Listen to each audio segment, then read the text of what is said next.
আসসালামু আলাইকুম। আমরা যারা সারা বছর চা খেতে ভালোবাসি তারা মনে করেন একটা কফি হলে মন্দ হতো না। সেই ভেবেই আমি আপনাদের সাথে কফি শেয়ার করতে এলাম। কোনো রকম কফি মেকার বা অন্যান্য ইলেকট্রিক মেশিন ছাড়াই আমি কফিটা তৈরি করেছি এবং বাড়িতে কিভাবে পারফেক্টভাবে কফিটা তৈরি করে নেওয়া যায়, কতটা সহজেই সব কিছু ডিটেলসে আমি আপনাদের সাথে শেয়ার করব।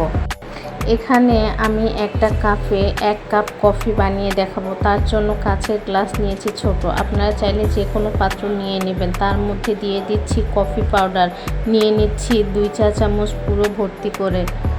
তারপর এখানে দিয়ে দিচ্ছি চিনি। আমি 2 চা চামচ চিনি দিয়েছি। তারপর এখানে অ্যাড করব পানি। পানির পরিমাণটা একবারে অল্প, চা চামচে আমি 1 চা চামচ পানি নিয়েছি। এখন এটা ভালো করে ফেটে কফি ক্রিম তৈরি করতে হবে।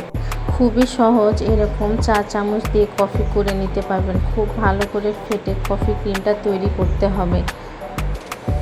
আমি আপনাদের দেখাচ্ছি, দেখুন এইরকম একটা টেক্সচার আসবে, তখন বুঝবেন কফি ক্রিমটা হয়ে গেছে।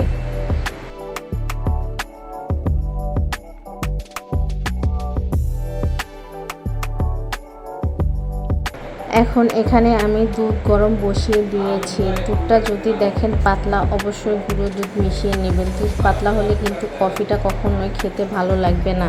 দুধটা আমার হয়ে গেছে, এইবার কফি কাপটা রেডি করব।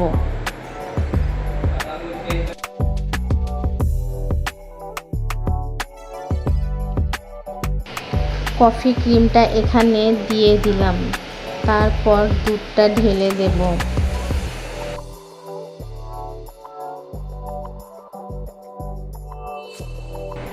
এখন হালকা করে মিশিয়ে নিলেই হয়ে যাবে পারফেক্ট মিল্ক কফি। যদি আপনাদের ভালো লেগে থাকে অবশ্যই লাইক, কমেন্ট, শেয়ার, সাবস্ক্রাইব করতে ভুলবেন না, যাতে পরবর্তী ভিডিওর নোটিফিকেশন পেয়ে যান। আল্লাহ হাফেজ। আসসালামু আলাইকুম।